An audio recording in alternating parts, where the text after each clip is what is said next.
Hey everybody, how's it going? This is Samoy Swigert, the director, editor of Chef Gang Podcast. What we're doing right here is the director's cut, where I have my say, my input on what we filmed, and just everything that went on in the process from all the different episodes. Just get my input, my feelings, and just sharing it with you guys raw. So I'll be bouncing in and out of the footage here and there, just so you can kind of get my take on everything. But I'm very, very, very blessed to give my commentary on this. This was a brainchild of Chef Henry and Chef Kim to really highlight, expose, and provide some insight to people about the culinary world, the culinary industry, especially through the eyes and the skin of Black people and people of color that work in the culinary industry. So much to be unpacked, and so all these different episodes gave me so much knowledge. By trade, I'm in the healthcare and the medical field. I just do video editing and filming on the side. That's just what I like doing extracurricularly. So they tapped me to kind of help bring this concept, this brainchild, into labor and into birth.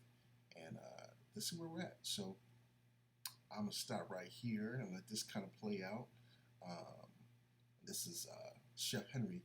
He was giving his breakdown on how he did his Tale of Three Birds for Thanksgiving. He did a smoked bird with applewood, cherry wood, and it was another one. Then he did the oven roasted one, and then he did the fried one.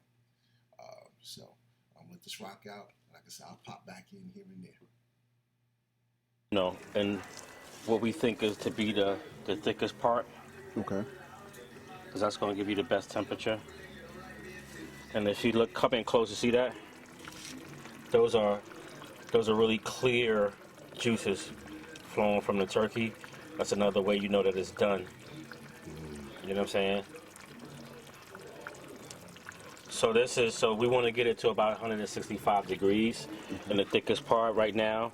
It's at 165 degrees. So what I'm going to do is I'm going to actually pull it. You know what I'm saying?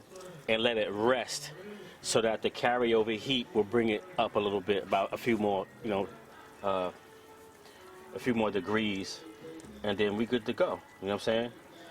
I'm gonna bring y'all into my little lab and see how I do most of my preparation. But this is a good bird. This is done well. Happy with this. I got another one out in the electric joint, so I'm gonna show you the difference between cooking in with actual wood and cooking in the electric joint. So, one of the things I like about filming with Chef Gang Podcast is it's packed with so many different tips on how to cook. So I basically learn on hand on how to optimize all my dishes as somebody that's not a cook. Today, and we're gonna be here doing these podcasts to talk some real life, real raw shit, just about the restaurant game itself. The good, the bad, the ugly. We're here to first explore, and then we're going to inform, and then we're going to educate. Right now, we're really talking about Black chefs, chefs of color. You know what I'm saying? That's what we're really honing in on. Like, a chef is a chef is a chef. We could all cook, but right now, I think the disparity in the industry comes when we have conversations about chefs of color. People just think that they're totally abandoning the whole professional side of cooking. You know what I'm saying? What the fuck is going on these days? Because the way I came through the industry, you had to earn that title. Being a certified chef my entire career, I've seen a lot of food, and I'm classically trained, so I know food's supposed to be like this. You got a lot of people that's out there that think they can cook. I feel what we see out here right now on social media, when it comes to the food and the culinary industry, is disrespectful. It's just blatant disrespect. Like that's not real cooking. Like, real cooking comes from the heart. So let's talk about culinary school. So I went to culinary school in the late 90s. Actually, I didn't find cooking found me. Nowadays, it seems like culinary schools are just turning and burning kids out. Yeah, and so for profit now, they're giving them probably half the education that they gave us and turning them out in the world, and these kids can't cook for shit. So, but I think culinary school taught us passion and the love of cooking and the science behind cooking. There's a lot of science behind this. And the chefs that taught you had a passion for it. Yeah. And so when you were taught from people that had a passion for what they do, it kind of just made you want to be more proud and stick your chest out. Like, yeah, I'm supposed to be here. I'm in culinary school. It's what I want to do. I'm going to put, and it's just a whole different dynamic. But a lot of chefs I see that come through are just like what we're talking about. Like, they don't want to put in the work.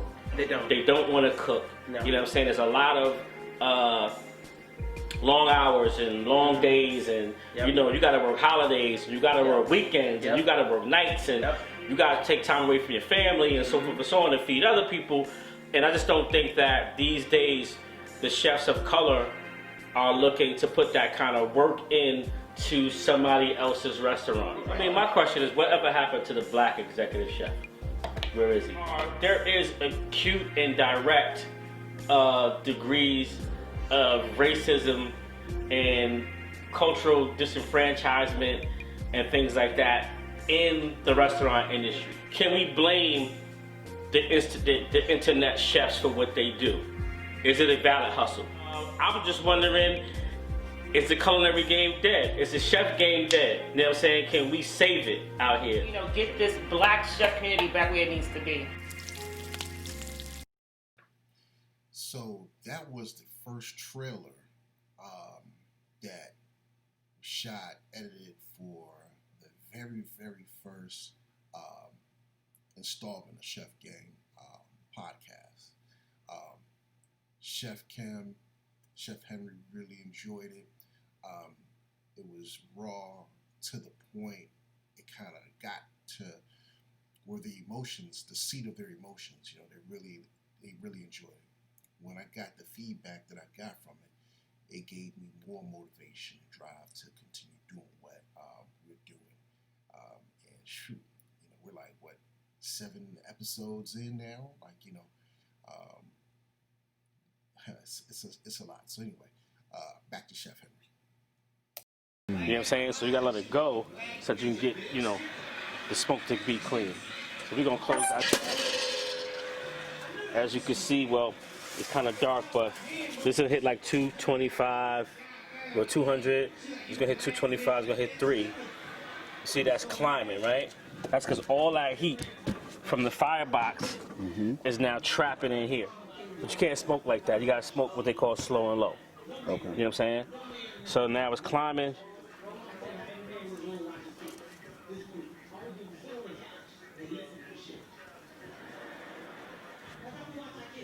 Like I said before, this is what I call my accelerator. You know what I mean? Mm-hmm. So when I open it up, that's my gas. Mm-hmm. Right? Mm-hmm. When I need to slow it down and build some more heat in the box, I close it. I press the brake. When I want it to cook and I want it to circulate, I open my gas. Gotcha.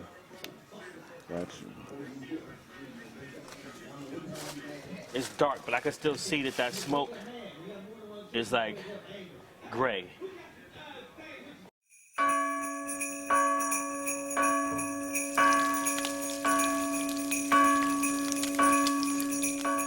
All right, so this is our very, very first episode that we shot. What's up, everybody? Chef Henry Dudley, also known as Chef Hent Dogs, also known as @ChefHenryDudley on Instagram.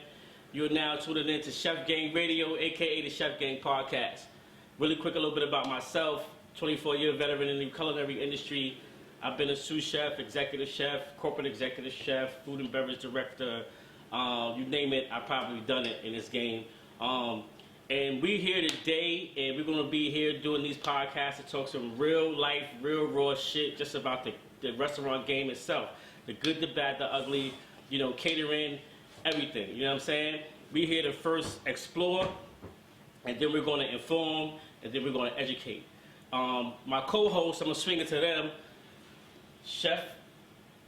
You don't know my name? You got to tell the world.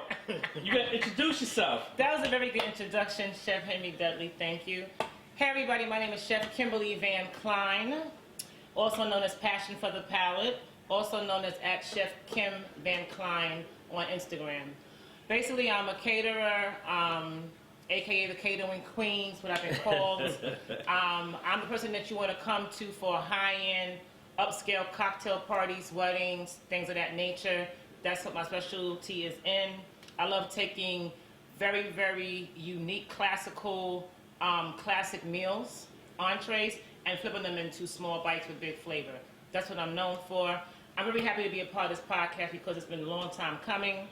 But you know, as you know, everything has to be done in this divine time. And so I feel the time is now because there's a lot of things out here in this culinary industry that basically just sickens me to my stomach, to say the least. And No pun intended. No pun intended. And I love the millennials and I love what some of them are doing, but some of y'all need to get your little throat snatched up and bring it back to where it needs to be come from. Some of y'all ain't got no home training. So we're going to take this podcast and we're going to just make it a platform for everybody to come in, feel free to voice their opinions, give their feedbacks, and just help, get this black chef community back where it needs to be. I'm going to now over to our next boy, which is Ryell, and he's going to take it from here. Yeah, well, thank you all. Thank you so much. I'm Ryell Bradley. I'm a restaurant manager. I'm a general manager at this point at the Granite City Food and Brewery in the National Harbor. For those who don't know, come see me. I've been in this industry for about 8 to 10 years, on and off. So I know the ins and outs. I live for the details in it all. Right. I'm very corporate restaurant-esque, so I know all the ins and outs. It's just what I live for. That's what my passion is. It's definitely the restaurant life. So just here to add my insights from that and, shake it up a bit. Cool. Shake it up. So we ain't here to just have fun. We're here to talk some shit and to get down to the bottom of some stuff. But at the same time, I want to make sure that, we are educating the population about the restaurant game. You know what I'm saying? You can pick up your phone at any time and go on Instagram, go on Facebook, and you're going to see a whole lot of shit. Right? Being a certified chef my entire career, I've seen a lot of food, and I'm classically trained, so I know food supposed to be like this. At least that's what I was told, right? That's how I was trained. But you see all type of crazy going on right now. You see chefs that are just selling food online. You see guys that are, that the presentations ain't looking good. People just think that they're totally abandoning the whole professional side of cooking. You know what I'm saying? What the fuck is going on these days? It's interesting just hearing them talk because as an industry outsider, you don't really realize what's going on in certain industries until you're actually deep involved inside. And you could hear them talk about the bastardizing or the corruption or the mutation of the traditional culinary experience and teaching and the appreciation for the craft and the art. But as an outsider, you don't really think about that. You just say, I just want my food. I just want it cooked, I want it clean, and I want it to taste good. But you don't think about all the other things. Everybody don't get a trophy, right? I'm like, come on, people. You know your child. You know that little motherfucker can't sing. Right. And you put them out there on mainstream media doing these YouTube videos, and that's gonna do more damage to their self-esteem than anything else. Right. You gotta be honest with your kids. And I feel what we see out here right now on social media when it comes to the food and the culinary industry is disrespectful.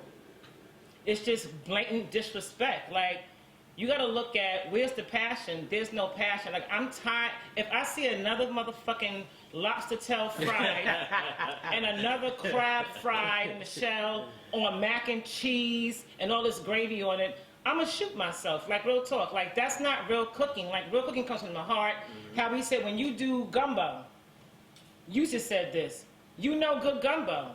You make good gumbo. You make good gumbo. It's a process to that. There's no shortcuts in a real, authentic gumbo. There's no shortcuts. It's love. And and I feel all the social media gives people these so-called, and I'm gonna call it this, IG chefs. And don't get me wrong here. I happen to be classically trained. So have you. I don't know if you know you. So you didn't go to culinary school, right? But he manages the whole restaurant by himself, and he's really good at it. But what I will say is that you don't have to be classically trained. It all starts with the love in your heart, and it all starts with passion. I don't believe school can teach you how to cook. Yes. I believe school can teach you technique. It can teach you the lingo of the kitchen. It can teach you how to run a restaurant, hospitality, all these things. Cooking comes from within. So let's talk about culinary school. So I went to culinary school in the late 90s, right? Right out of college, did my own thing with the record industry for a while. Went to culinary school because actually I didn't find cooking found me. You understand what I'm saying? I never had any intent on being a chef. Cooking was a side hustle to me, just for the simple fact that coming from my family was second nature. I was good at it. Right. What do you mean when they found you? Meaning that I did not seek out to be a professional chef.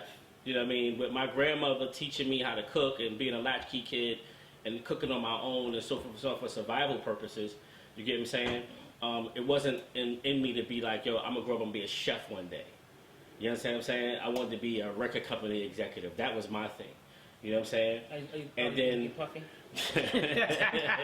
And then I was doing the record company job during the day, and I was supplementing my income at night and cooking in a restaurant. It so happened I was good at it. The chef convinced me that this is what I should do with my life. I went to culinary school part-time. I've been rocking with it ever since. So that's what I'm saying. Like, it found me. I didn't find it. I wasn't looking for it. It's kind of like falling in love with a girl that you never thought you was gonna fall in love. It just dropped out this air one day, and you're like, oh shit, now I'm in love. You get what I'm saying? That was kind of the same thing with that. But did you feel the same way? Did you feel that that's what you be doing with your life?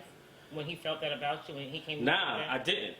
It took me some time to really figure it out and look at my hands and look at what I was presenting and what I was doing and look at what other people was doing. I was on the same level as them, so it's just a natural progression for me.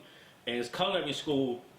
Just fine-tuned all that. It taught me, I was cooking, but I didn't know why. When I got to culinary school, I learned why, if that makes sense. I learned technique. Sense, yeah. I learned how to do this. I learned, a process of how to get from butter to butter sauce. I learned how to get from other sauces and derivatives and so forth, so on and sauce and da-da-da. So with that said, nowadays it seems like culinary schools are just turning and burning kids out. It's so for profit now. And giving them false hope. Yeah, it's so for profit now. They're giving them probably half the education that they gave us and turning them out in the world, and these kids can't cook for shit.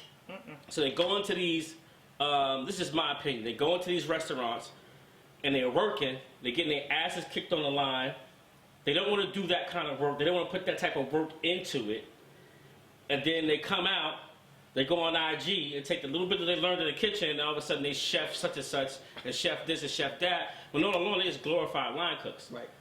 They were line cooks that learned a little bit, and they jumped out the window. So, am I being unfair in that assessment, or? No. How long did it take you to really feel comfortable saying that you were a chef? After culinary school, I'm saying. Or how many years do you feel it took you to really say and be confident in that, knowing that you owned your craft at that point, to say, you know what, now I can call myself a chef? It took me some time because I felt, because of the way I came through the industry, you had to earn that title. Just because you went to school for it doesn't mean, like, you don't go to law school, then you walk out of law school. And all of a sudden you're like... You're an attorney. You're a doctorate, and you're like, bam. Right, you understand what I'm saying? So it took time for me to get to that point. When I first got my first business card that said, Henry Dudley, sous chef, to me, okay, I'm a chef now. You understand what I'm saying? And I had to work my way to that. Nowadays, like, people will just go online and call themselves anything. Right. So my concern is, like, I'm gonna throw this question to y'all. What is that doing to the industry? That's the first question. And the second question is, can we blame the internet chefs for what they do? Is it a valid hustle? I think for me, so my story is different. So I was always corporate. I didn't go to culinary school till I was in my late 30s, approaching 40. But I always loved to cook. I was always that girl that you came to my classroom, or you came, to my house. I was cooking. I was doing pans back in the day out my house. Lenox Terrace. I was selling fried fish and chicken and ribs and all this kind of stuff. Always loved and was really good at cooking. So I can always cook because I had a grandmother that can cook. And I was taught that at a very young age. When I went to school, reality set in. Because now I'm coming from a 6-figure income in the corporate world, being in my job for over 15 years, to now I want to be a chef. But when I made that transition, I wasn't ready for such the salary. Right. So this was career change this for you. Career change. This was later on in life. Right. This wasn't straight out of high school. I want to be a chef. I already established myself. I had bills up the ass at this point, right. And I had to make a decision. Like, okay, I'm going to do this. I was smart in the fact that, and got lucky in the fact, and thank you God, that he gave a package. So the package that we got, I had so many years in the company. I got a really nice, hefty package that I can kind of, come out, leave the job, right. resign with a nice package, nice 401k, set that aside, paid my rent up for a year, and now I'm going to dive into this culinary world and get my ass kicked. I did an internship. I started going to the Hamptons cooking. I worked this place, that place. I learned very early on I did not want to be in a restaurant. I learned that very early on. Come on, you didn't want that smoke? Very early on. Come on, man. No. Come on. I worked for John George, right? And I worked at a place he had named JoJo's, and it was in Manhattan. It was in Lexington Avenue. It was in the Brownstone. Really high-end French fine dining at its finest, right? The sous chef there, West Indian dude, was just fucking disrespectful, and I'm trying to work the line and do my job, but if he made another sexist joke or said something sideways at his face, I was gonna punch him in his fucking mouth. So it got to the point that it got so bad. One of the funny things I like about Chef Gang is Kim. Chef VanKline, and she's just raw with it. Like she has her emotions and she has her truth, and she stands in both of them firmly, and she doesn't hold back, her feelings. And sometimes when she'll just tell you some of her stories, you just sit back and laugh, like, wow, this is crazy. I ended up where I'm at now, right? And that's what spoke to me, and that's been my journey, and I've been very successful at it. What was your other question? So, we were talking about culinary schools, but also we talking about IG chefs, like the IG chefs. So, taking your experience and like later on in life, you was like, yo, I feel like this is what I want to do. Right. You know what I'm saying? Like, how different is that from what IG chefs are doing now? Right. So when I went to culinary school and got out and was doing my thing and traveling, going to Hamptons and cooking for all these people, then started doing a couple of Food Network shows and this and the third. IG had just come out. Something had just come out. It wasn't really something that's out there that you can go in there and put your food up there and talk smack and get feedback and this and the third. So then when me and you met, that's when that wave started. Right. Like there was a IG page called Cooking for Bay. And he was just putting... Cooking for Bay is still rocking, too. Right. Shout out to Cooking for Bay. Right. You know what I'm saying? You didn't come up here and show your face, you know what I mean, to the Chef Gang Radio podcast. Exactly. Because this dude's page is funny. Because he posted stuff that people put, and in their mind... They think they're doing some shit. They're doing something. Cooking for Bay. Right. Cooking for Bay. But the shit be fucked up. It be all kind of... What was that shit? It was chicken and waffles and the burger. It was a chicken, waffles, lettuce, tomatoes, like the fucking chicken and waffle Big Mac. Some dude did a cake.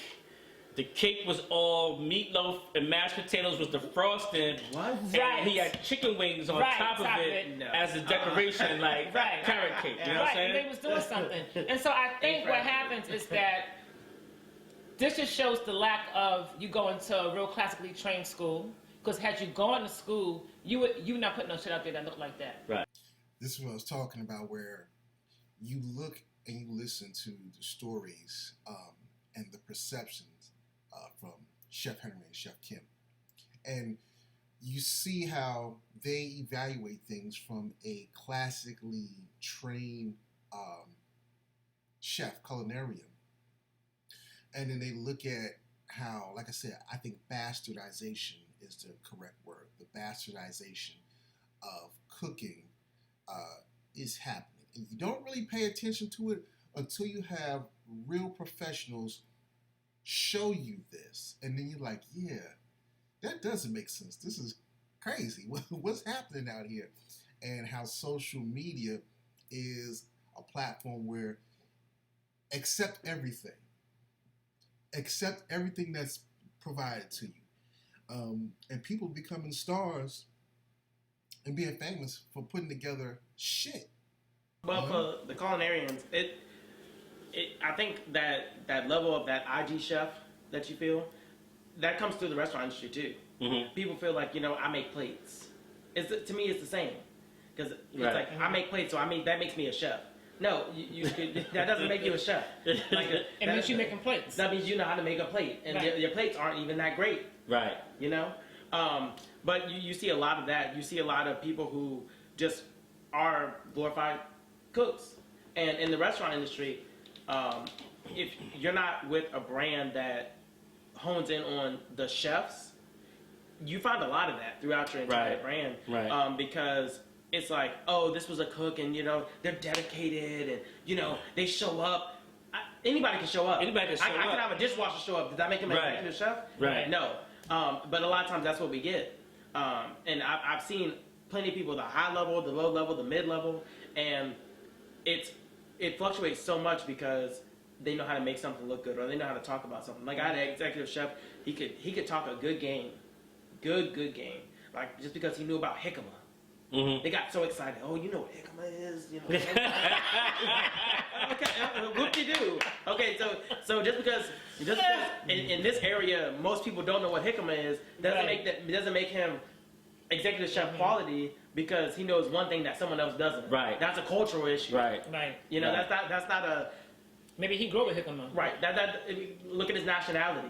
You know what I'm saying? Right. So, Right. of course he knows what jicama is. Right. So, and a lot of times, like in the restaurant industry, like we, especially in like my position, we kind of get handed these executive chefs who kind of are just like home cooks, Right. and they're not even good at that. Right. Right. They're just right. like, you know what, I've been around. That's one thing I see a lot. A lot of chefs, and I'm not going to name drop, but there's a lot of chefs in the DMV area, black chefs at that. You know what I mean? Because right now we really talking about black chefs, chefs of color. You know what I'm saying? That's what we're really honing in on. Like, a chef is a chef is a chef. We could all cook, but right now I think the disparity in the industry comes when we have conversations about chefs of color. You know what I'm saying? And a lot of chefs I see that come through are just like what we talking about. Like they don't want to put in the work. They don't. They don't want to cook. No. You know what I'm saying? There's a lot of long hours and long days, and you got to work holidays, and you got to work weekends, and you got to work nights, and you got to take time away from your family, and so forth and so on, and feed other people. And I just don't think that these days the chefs of color are looking to put that kind of work in to somebody else's restaurant. Right. I think there's another thing too. As filming all of these different episodes, getting that insider perspective, we really don't think about the lifestyle of chefs, the quality of life, and that work-life balance. If you talk to a lot of professional chefs, which I've had the opportunity to work and develop in the Chef Gang podcast, you'll start to understand and learn that there's a horrible work-life balance in quality of life, simply because of the demands on their time. It's ridiculous, and the pacing of all the work that needs to be done, high stress, high volume, exactness. It's a lot of pressure, a lot of time demand, so many constraints. So that was something that was very unique and eye-opening to me, and I can appreciate it now. That in my pocket, that's not a good move. Right.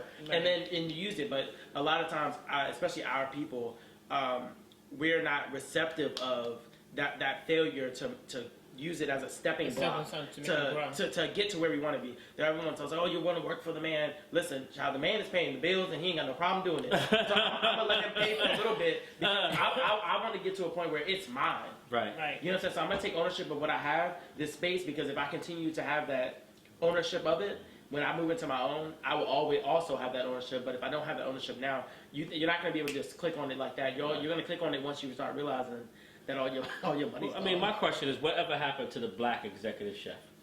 Where is he? Burnt out. Yeah. A lot of us burn out. A lot of us, when you talk about that pressure that a lot of chefs are under, you know, a lot of the African American chefs, they can't handle, or they haven't historically been able to handle that kind of pressure. And or is it that they can't handle it? Is it that they don't want to put that work into it because they don't feel like they're getting monetarily, you know what I'm saying? You know, I always push back when people say in the industry that black people are lazy. I don't think that black people are lazy. I think black people always gauge how much work I'm going to do versus how much I'm getting paid.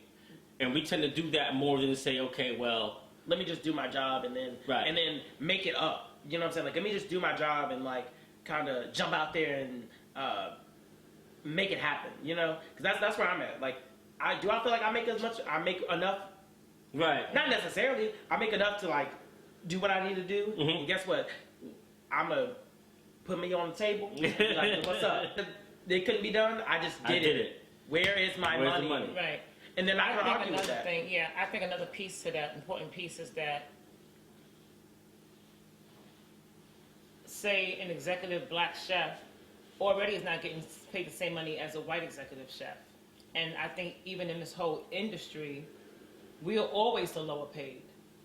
You know what I'm saying? Outside of the Hispanics. Mm-hmm. You know what I'm saying? We're always the lowest paid when it comes to a white person coming in that don't even do the work that we can do, but they get paid more money than what they should get paid.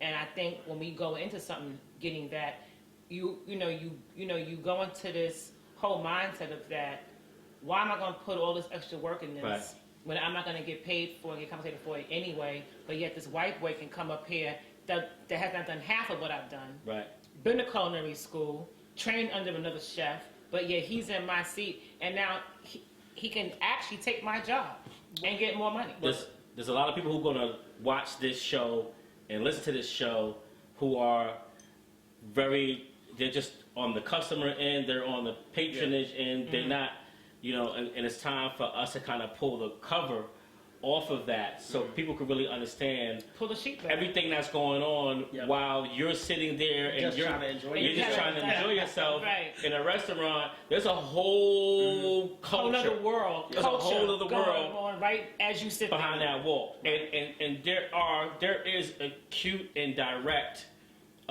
degrees of racism and cultural disenfranchisement and things like that in the restaurant industry. But before you get to that, I want to double back. When you talk about culinary schools and how they just taking money from these kids and giving them false hopes and this and the third. Remember City Table? Mm-hmm. The young girl that came and spoke to us and wanted a job there. Mm-hmm. And we put her on a trial day. So she said, "Oh, I'm from New York. I'm from Harlem. This, that, and the third." She was co-signing all day. Because I'm like, I'm from Harlem, so I got to rep my borough. You know what I'm saying? So I'm repping Harlem. He said, "Yeah, boo, that's you. That's your girl. Go rep Harlem." I'm like, all right. So she come out, we made her speak, and she said, "Yeah, I could cook. I could do this. I know how to cook in the kitchen, da-da-da." Mind you, she's in a culinary program, right? In a program. But it's like, I want to come in a trail one day. Mm-hmm. I want to work here, this, and the third. So we put it through the process. Henry had to come in. She was late. Oh, but then she gets there. Right. And we gave her 5 things to do: cut up onions, prep crab cake mix. How long just basic stuff.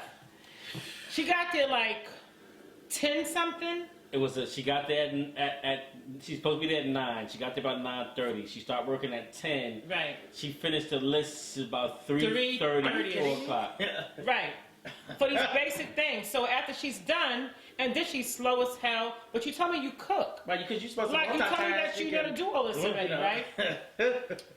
And so we sat down with her afterwards. So we said, how do you think you did?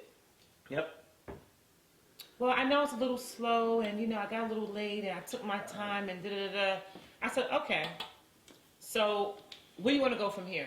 I said, because right now, we can't offer you a position that's going to be paid. If you want to come here and learn from us, you know, then you can intern. We'll give you school, you know, school credit. Well, I was going to give her an internship with a stipend. I was Right. going to give her a stipend to get to and from work. You know what I'm saying? It wasn't going to be a regular wage, but Right. But something to say, you know, Right. I got something under my belt. So I said, you got our numbers. Get back to me. We'll give you a few weeks. I'll give you till next week. Get back to me. Let me know what you want to do. Next week came, she didn't call. She comes into the restaurant with her friends or whatever case may be. they came for dinner. They came for dinner. So I go snatch it up and said, come on, let's go talk real quick. I said, I haven't heard from you. I said, so what's going on? Well, I spoke to my mother, and my mother knows I can cook. And she said, and so I'm going to be honest with you, I was insulted. So now I lean in. I'm like, Insulted. what was you insulted about? Well, because, you know, I told y'all that I could cook, and then, you know, you got me chopping up onions and chopping up this and chopping up this and the third. And I, you know, and I want, you know, I thought that I would, you know, just come in here and be on the line and do brunch and put out food. I said, sweetheart, let me say something to you. I said, my internship, and I did not get paid. You know where I was at? In the basement with Mexicans, chopping up cases, not fucking 4 and 5, cases of onions, cases of mushrooms, fabricating cases of chicken, fabricating cases of salmon, prepping for, like, are you kidding me right now? I said, this is the problem with you young millennials right now. You go to school, you know, you go in this craft, you know, just think that, you know, you feel that you know everything. And you haven't even finished the program. Right. I said, what do you want to be at the end of this? Like, you're in school to be what? I want to be a restaurant consultant. I said, okay. So you want to come straight out of school and be a restaurant consultant. And telling me how to run my business. Right. I said, so let me ask you a question. Do you know food costs? No. She was like, No. I said, break down the food costs for me. I said, okay. Here's a plate. You got steak, potatoes, asparagus. Break down all those costs for me and tell me what my profit, what I should make profit margin-wise from that plate. What it costs you and what you're going to charge the customer for that plate. Break that down for me right now, Miss Food, you know, Miss Restaurant Consultant. And she couldn't. She was like 21. She was 20, yeah. And I'm just like, where y'all getting this mindset? But this is who's on Instagram. Well, the other piece to that is that to backtrack about what we're talking about and where the industry has went. Nobody's putting in the work and the research anymore. So what's happening is, you know what I'm saying, just like, we had a conversation the other day. I was like, yo, it's like the studio. You know what I mean? When I came up through the 90s, everybody was in the studio. Everybody was making a rap album. Everybody was making a demo, or whatever, because Soulja Boy said that it was okay to make his own beats on his laptop, and he started pushing that shit out to the world. And I'm just not picking on Soulja, I'm just saying in general. You know, or Puff came out with Bad Boy Records, and everybody thought that they could come up with their own record label and shit like that. And everybody said, so it's that same effect. You know what I'm saying? Now it's like everybody feels like they could cook. Everybody feels, yo, girl, your fried chicken is amazing. Now she is chef. You know what I'm saying? Now she's on Instagram. Come to my house between 4 and 6 on Sunday, and pick it up. You know what I'm saying? So I think right now what's happening is you're seeing a trend of younger chefs, quote unquote, that feel as if they can just do it. They don't need no time, they need no research, nothing. They can just call themselves whatever they want to call it, and they can just do it. And I think what's happening is, and again, I'm not totally against that. I think I love the hustle, but I love it when I see people who are doing that actually know what they're doing. And have a passion behind it. And having a passion behind it, and not just somebody who's doing it because that's the new wave hustle for right now. Yeah, like, I think being a chef is the new drug dealer. Or like, it's a new drug dealer. I was just thinking about, the girl that sold candies in school. That's what it is. Right. I sell plates. I got cakes. I got Right. whatever you need. Yams, pears, potatoes. I got edibles too. Right, On the side. right, and then I got pouches. I got pouches with drinks. Like I get you your whole kit and caboodle right here. Oh yeah, I was in the hair salon and the chick came in there with liquored spiked healthy juices. What? Spiked That's such an smoothies. oxymoron. What? I'm like, what's a spiked smoothie? Okay, so it's supposed to be you put healthy. all the calories in It's too. supposed to be healthy, but now you add liquor to it too. Yeah. Okay. I just hope that it takes that I really feel as if just like in any industry, the game is going to come back. Right. It is. The true chef, the true culinarian, the true person with passion and so forth and so on, it's all going to come back. It's all going to make a full circle. You know what I'm saying? I just hope that this wave is not dumbing down the consumer so much that when it does come back, Well, knows let me what the hell's say gonna this. happen. If Instagram ever goes away, everybody's fired. Everybody done lost their damn job. I mean, it's true, and I think Everybody lost their job. I think that people also like nowadays like they're expecting more. I don't know where it came from, but they're expecting more out of the experience. Yeah. So like cool, and it's okay. And not everybody says something. Like we talk about that all the time in the restaurant life. Not everyone's gonna say something. So you may come and you may have an okay experience, and but guess what? I don't need to complain because it wasn't bad. But I'm not about to keep going back. So you might be good now because I liked it once because that's what I ordered. But before I knew that it was good or bad, and then now it's bad, I'm not gonna go back to your page and unlike it. right. Yeah, I didn't forgot I already liked it because I'm unfollowing you now. Right. But my like is still there, so it looked Right. like you did it. Shablam. It looks good. The shablam. Shablam looks good. But That's a new tastes good. culinary term. The shablam. And that means what? There it is. That shit is give all it- that. Like, you know what I'm saying? A little sorbet with it. You know what I'm saying? So we're gonna wrap it up. I think this was a great conversation. Chef Kim, any final thoughts? I think the next episode we gotta talk about money, like finances in the culinary industry. Why so many chefs of color don't know numbers. That's a Can't whole. price That is a out whole windows. other episode. Just that. No, I mean, I feel that you're in this field to make money and run a business. But if you don't know numbers, how you really running your business? I was always told, Henry, if you don't know the score, how you gonna win the game? Agreed. Right. You know what I'm saying? So Facts. yeah, we're gonna have that as another topic for the podcast. Ryell, final thoughts. I'm just like I said, glad to be in the space. It's definitely needed. I can't wait till we get to that topic because it comes back to something I said earlier about people not wanting to be work for the man and understand because it's just another schooling, if you will, Another education. Yeah, but like I said, super excited. To see what like this platform. I feel it's here to educate. It's for us to learn as well. For us to learn from people. When people start to call and give us their insight and stuff like that.